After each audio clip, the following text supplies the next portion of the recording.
Então a providência envia para São João da Cruz Teresa de Almeida e Cepeda, a grande Teresa de Ávila. E ela convence São João da Cruz a que ele abandone aquele pensamento e ajude ela a fazer a reforma no ramo masculino. Ela já possuía outros frades de até mais envergadura do que São João da Cruz para ajudar ela. Mas ela percebeu em São João da Cruz que ali tinha uma alma eleita capaz de fazer aquilo, apesar de outros talvez terem mais poder de administração, vamos dizer assim. Mas São João da Cruz reluta, porque é um homem que também tem um pouco de medo, enquanto Santa Teresa é uma mulher viril, não é? Ela é uma imagem, ela seria uma imagem perfeita hoje para as feministas, se ela realmente não soubesse o lugar dela de mulher. E a Santa Madre, ela, embora ela seja totalmente viril e tome a frente de todas as coisas, ela sabe o lugar dela. E aí a Santa Madre o tenta induzir e ele, relutante, a Santa Madre então coloca ele na parede, porque Santa Teresa é muito rígida, não é? E daí então ele diz, só se for o mais rápido possível. São João da Cruz é aquele tipo de homem que ele tutibia, mas quando ele toma a decisão, então tem que ser para agora.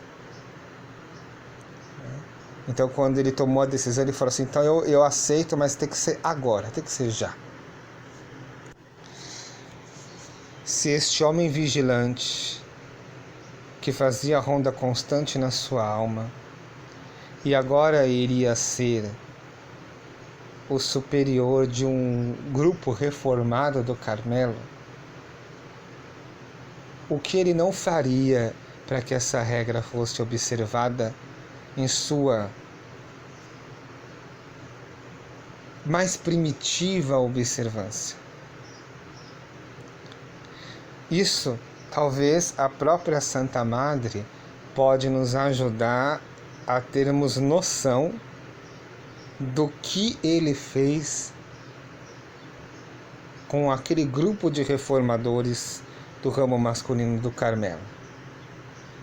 Então, nos seus livros, As Fundações de Santa Teresa, ela vai dizer o que ela encontrou e viu quando ela chegou no convento dos frades reformados, descalços, da qual São João da Cruz era o superior.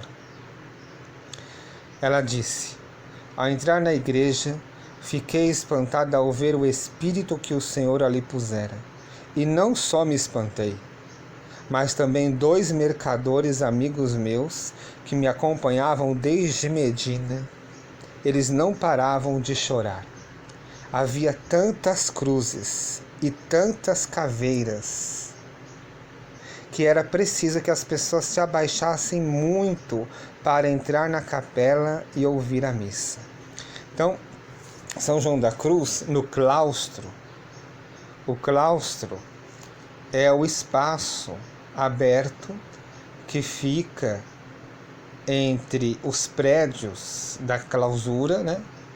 Então a clausura é o ambiente onde os monges ou religiosos estão, não é? E o lugar aberto que divide os prédios, ou se há algum lugar aberto naquele espaço em que possa ou não dividir os prédios, aquilo é o claustro. Então, no claustro, aonde se andava de um lugar para o outro, São João da Cruz encheu de cruzes e de caveiras. E a capela que ele mandou fazer, que ele não deixou passar a argamassa, mas deixou ela crua, era baixa, que era necessário que você se inclinasse, se abaixasse para poder ouvir a missa. E ela continua. Nos cantos laterais da igreja havia 2 ermidas. Ermidas são as casas dos eremitas, né? Então, são cômodos que na maioria das vezes devem possuir o leito onde o frade ou a religiosa dorme, acompanhado do oratório onde ele reza, e um banheiro, às vezes pode possuir uma cozinha, depende, ou uma lavanderia, depende da realidade. Ela continua. Havia 2 ermidas, onde só se podia ficar deitado ou sentado, ou seja, a altura da ermida era tão baixa que você não ficava em pé. Estavam cheias de feno porque o lugar era muito frio e o telhado quase lhes tocava a cabeça, contendo 2 póstigos que davam para o altar e 2 pedras para a cabeceira, ficando ali ainda as cruzes e as caveiras.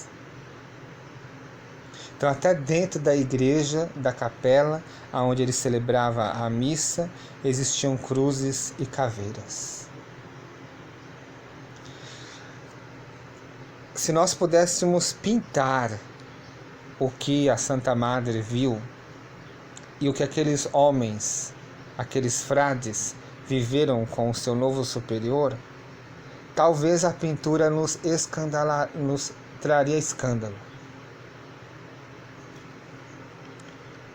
Porque para São João da Cruz, é como foi dito, ou é tudo ou é nada.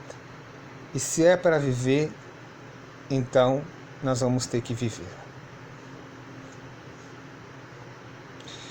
Ele viveu de tal forma a observância dessa regra, em que os próprios filhos espirituais dele da reforma não suportaram. Porque eu acredito que os ramos masculinos são mais difíceis de lidar do que os ramos femininos, né? O ramo masculino há uma tendência em querer abandonar, em querer se regalar nesta vida. Falta no homem uma certa vigia, uma certa vigilância com a sua alma, que talvez na mulher há uma certa constância nesta vigília. E um homem que não vigia a sua própria alma deixa inimigos entrarem, o pecado, o mundo, a carne, o diabo. Como disse São João da Cruz, os 3 grandes inimigos, o mundo, o diabo e a carne. Eles entram na alma que não é vigiado por sua sentinela. E com certeza há no ramo masculino religioso muitas dificuldades em referente a isso. E os próprios filhos de São João da Cruz não aguentaram o burel tosco e as horas de oração, sacrifício e penitência que eles tinham que passar com aquele pequeno frade que era enormemente gigante na alma. Isso mostra, nesse tempo do Advento, que quando nós não vigiamos a nossa alma, nós vamos nos tornando as pessoas que vão se vendendo ao demônio. A gente vai vendendo a nossa alma como fez Esaú, por um prato de lentilhas, né? Por poucas coisas, por coisas banais. A gente vende a nossa alma, talvez, por uma conversa impura num grupo de amigos, um divertimento ilícito, um vício que a gente não deixa. São nessas as rondas que nós não fazemos na nossa alma, é que nós deixamos entrar esses pequenos inimigos que podem fazer aí grandíssimos estragos numa alma. São João foi uma sentinela que nunca dormiu. Ele tinha um tronco de árvore como travesseiro e dormia no chão. Quando não, ficava sentado e dormia sentado. Ele nunca permitiu com que as coisas na sua vida fossem tomando rumos nem para a direita nem para a esquerda. O rumo dele era subir aquele monte e encontrar aquele amado que ele dizia nas suas poesias, nos seus cânticos espirituais. Ela era ali então que ele caminhava. E não podia ser diferente que uma alma desse grau, uma alma desta estirpe, que governasse outras almas, fizesse algo contrário com elas. São João da Cruz, quando chegava a hora do silêncio absoluto, depois das completas, ele passava nos corredores chacoalhando a coroa. Os carmelitas mais fiéis trazem a coroa, que é como se fosse um rosário, não é? Trazem a coroa na cintura. Então ele chacoalhava aquela coroa, porque se houvesse algum frade conversando na hora do silêncio, ele pensava, bom, vão ouvir que eu estou andando, que eu estou fazendo a ronda para que a regra seja guardada, e vão parar de conversar, porque se ele pegasse aquele frade conversando, ele lhe impunha uma rigorosa penitência, que era o que estava na regra, ele como superior podia fazer. Então ele não queria impor aquela regra, não queria impor aquela penitência. Então, para não impor aquela penitência, aquela correção, aquele castigo para o frade infiel, que falhou na regra, que foi desobediente, ele chacoalhava a sua coroa para dar tempo para aqueles frades deixarem de fazer o que estavam fazendo e se conscientizarem que deveriam observar o silêncio. Assim, nós devemos também fazer.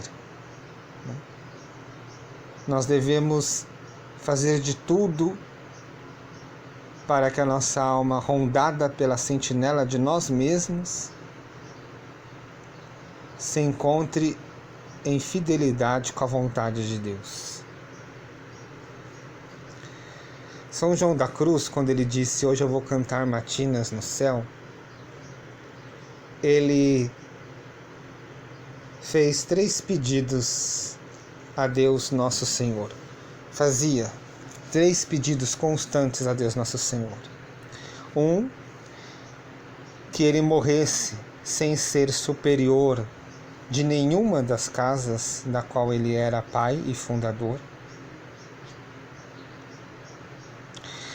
Que ele sofresse todo o vitupério e todo o sofrimento possível. E que ele se encontrasse fiel naquele processo em que ele iniciou da renúncia e da ascese da vida dele. E assim aconteceu.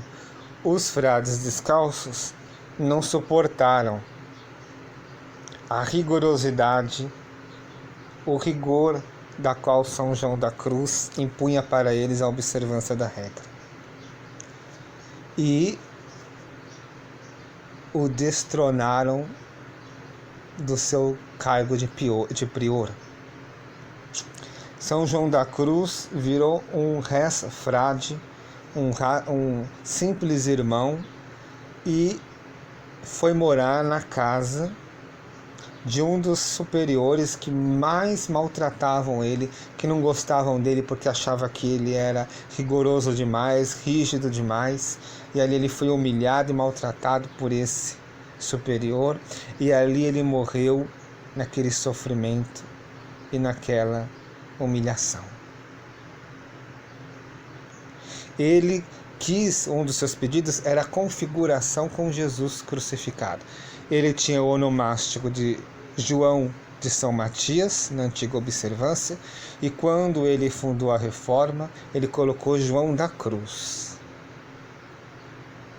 Então, o onomástico do nome do religioso, ele escolhe um padroeiro, o nome de um santo, e o sobrenome está ligado à devoção que ele tem a um santo, a uma prática, a um mistério da vida de Nosso Senhor, de Nossa Senhora, a uma virtude. Não é? Então há pessoas que escolhem do silêncio, do deserto, de Nazaré, e outros que escolhem dos mistérios da vida de Nosso Senhor, da cruz, do seu nascimento, da sua encarnação, e ele escolheu da cruz. E a cruz de São João da Cruz era tosca, era desnuda, era rígida, era dura e era semelhante àquele que nele ia ser crucificado. Então, São João da Cruz adorou, amou aquele esposo das almas e se configurou o Cristo nu, chagado, desfigurado, abandonado, sofrido, que estava ali naquela mesma cruz. Ele foi uma imagem viva de Cristo. São João da Cruz pode dizer tanto quanto foi dito pelo apóstolo: não sou eu quem vivo, mas é Cristo que vive em mim. Eu já sou uma imagem viva desse Jesus. Porque aceitar o sofrimento que vem passivamente da parte de Deus para nós, da qual nós não temos como negar, nós só temos como aceitar passivamente aquele sofrimento, a gente não tem saída, não é? Então, quando a desgraça bate a nossa porta, a gente não tem como dizer não. Ela bate, ela mesma entra. O sofrimento, ele tem a chave para entrar na nossa vida. Ele vem e ele entra. Nós não temos como dizer não. Agora, você abrir a porta da sua vida e ir atrás da cruz, isso é um grau de santidade muito maior. São João da Cruz nos dá duas lições nesses seus 3 grandes pedidos, né? Que nós temos que agradecer a Deus todas as vezes que nós não fomos atendidos nos nossos pedidos torpes, nos nossos pedidos tolos, porque nós temos o costume de pedir a Deus pedidos idiotas, pedidos tolos, pedidos torpes, pedidos contrários à sua vontade. Todos nós sabemos que nosso Senhor não quer que nós nademos na riqueza, e às vezes nós estamos pedindo a riqueza. Todos nós sabemos que nosso Senhor não pode curar todas as doenças e todas as enfermidades. Não é porque Ele não tem poder de fazer, é porque há pessoas que precisam ser purificadas. E nós somos constantes em pedir aquilo que nós já sabemos que nem todas as vezes nos vai ser concedido. E quantos pedidos tolos e idiotas nós fizemos a Deus e nós não fomos atendidos. É um modo de nós agradecermos. Obrigado, Senhor. Obrigado por todas as vezes que eu fiz pedidos egocêntricos, egoístas, soberbos, orgulhosos, que eram só pensando na minha pessoa e não na sua glória. E por graças a ti, graças a vós, eu não fui atendido. E pedir a Deus, pela intercessão de São João da Cruz, que peçamos pedidos verdadeiros, pedidos santos, pedidos puros, pedidos segundo a sua vontade. Estes não nos serão negados nunca, jamais. Jamais. O que São João da Cruz pediu ali, esses seus 3 grandes pedidos, não lhe foram negados, porque eram os pedidos segundo a vontade de Deus. E a segunda lição que nos dá São João da Cruz, que nem todos nós podemos chegar a esse grau, é que o amor à cruz, o amor ao sofrimento, é algo que mesmo que nós não cheguemos a fazer isso, porque isso é um grau de santidade muito elevado, mas mesmo que nós não cheguemos a isso, ou que nós não estejamos preparados para isso, que ao menos nós tenhamos amor à cruz. É nosso dever.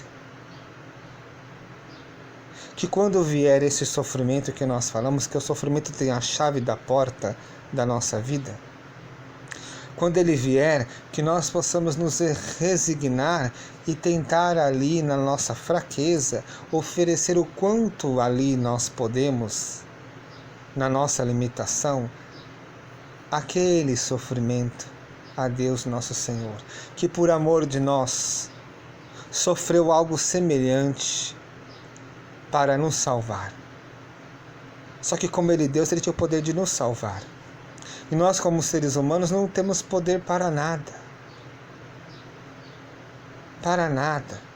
Então eu faço, ao menos por amor a Deus, em ação de graças, em retribuição ao amor de Jesus, eu faço também. Faço para dizer obrigado ao meu Jesus, eu também vos amo e também quero participar dos seus sofrimentos e quero amar a cruz. Dai-me, ó meu bom Jesus, um amor à cruz. E mesmo que eu não consiga, que eu ainda seja fraco, que eu não seja apto para isso, ao menos nessa minha reta intenção, abençoai-a. Para terminar, nos ditos de luz e de amor, que são compilações que algumas pessoas, monjas e frades, pegaram nas conferências que ele fazia, nos recreios, ou algo do tipo, né? Ou escritos que eles conseguiram surrupiar das mãos de São João da Cruz. Existe uma oração chamada Oração da Alma Enamorada, escrita por ele. Então, eu quero terminar recitando essa oração. Senhor Deus, amado meu, se ainda te recordas dos meus pecados, para não fazeres o que ando pedindo, olha só que interessante, não fazeres o que ando pedindo, faze neles, Deus meu, a tua vontade, pois é o que mais quero, e exerce neles tua bondade e misericórdia, e serás nele conhecido. Mas, se espera por obras minhas para, por seu meio, atenderes os meus rogos, dá-me tu e operas tu por mim, assim como as penas que quiseres aceitar, e faça-se. Mas, se pelas minhas obras não operas, por que esperas, clementíssimo Senhor meu? Porque tardas, já que enfim hás de ser graça e misericórdia? O que em teu Filho te peço, toma as minhas moedinhas, pois as queres, e dá-me este bem, pois que tu também o queres. Quem se poderá libertar dos modos e termos abaixos, se não o levantar, tu, e em ti a pureza, o amor? Deus meu, como se levará até a ti o homem, gerado e criado em torpezas, se não o levantares tu, Senhor, com a mão com que o fizestes? Não me tirarás, Deus meu, o que mais uma vez me deste em teu único Filho Jesus Cristo, em quem me destes tudo quanto quero. Por isso confio e não tardarás, se espero. Com que dileções esperas, se desejas, já podes amar a Deus em teu coração? Ó céus! Os céus são meus, a minha é a terra, minhas são as criaturas, os justos são todos meus, e meus os pecadores. Os anjos são meus, e a mãe de Deus, e todas as coisas são minhas. O próprio Deus é meu, e para mim, porque Cristo é meu, e todo para mim. Que pedes, pois, e buscas, alma minha? Tudo isto é teu, tudo para ti. Não te rebaixes, nem te atendas às migalhas caídas da mesa de teu Pai. Sai de ti e glorifica-te a tua glória. Esconda-te nela e goza, e alcançarás o que pede teu coração. Que deixemos todos os pedidos tolos e peçamos o bem supremo. Eu quero a Deus, o sumo